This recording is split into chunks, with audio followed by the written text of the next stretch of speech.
ফজরের 2 রাকাত সুন্নতের পরে একটি দোয়া 100 বার পড়লে পুরা দুনিয়া তার কাছে নত হবে ইনশাআল্লাহ। আল্লাহ পাক রব্বুল আলামিন দুনিয়া তার কাছে নত করে দিবেন। ফজরের নামাজের সময় বিশেষ করে আজানের পরে এবং ইকামতের আগে দোয়া করলে দোয়াটা কবুল করা হয়ে থাকে।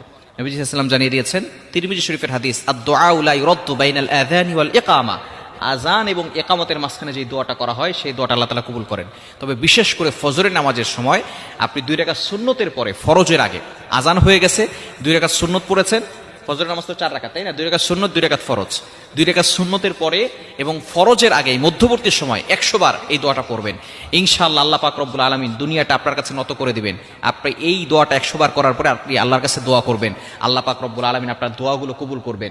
আপনার সন্তান আপনার কথা শুনে না, আপনার মেয়ের বিয়ে হচ্ছে না, আপনার অভাব, আপনার বিপদ, যত ধরনের কষ্ট আছে, দুঃখ আছে, সব আকাঙ্ক্ষাগুলো আপনি আল্লাহর কাছে বলবেন, দেখবেন আল্লাহ তাআলা সব কিছু আপনার জন্য সহজ করে দিবেন। আল্লাহ পাক রব্বুল আলামিন যদি বান্দাকে বিপদ থেকে উদ্ধার করতে চান, তাহলে আল্লাহ পাক রব্বুল আলামিন তাকে বিপদ থেকে উদ্ধার করেন। দুনিয়ার কোনো শক্তি তাকে বিপদে ফেলতে পারে না। এজন্য এই দোয়াটা করার দরকার আছে না নাই? ফজরের নামাজের পরে, সুন্নতের পরে কিভাবে আমলটি করবেন? প্রথমে 11 বার দুরূদ শরীফ পড়বেন। দুরূদ শরীফ হচ্ছে আল্লাহুম্মা সাল্লি আলা মুহাম্মদ, যেটা দুরূদ ইব্রাহিম আছে, এই দোয়াটা, এই দুরূদটা পড়বেন। এটা সবচেয়ে ফজিলতপূর্ণ দুরূদ। যদি এটা না পারেন তাহলে সাল্লাল্লাহু আলাইহি ওয়াসাল্লাম, এটাও একটা দুরূদ।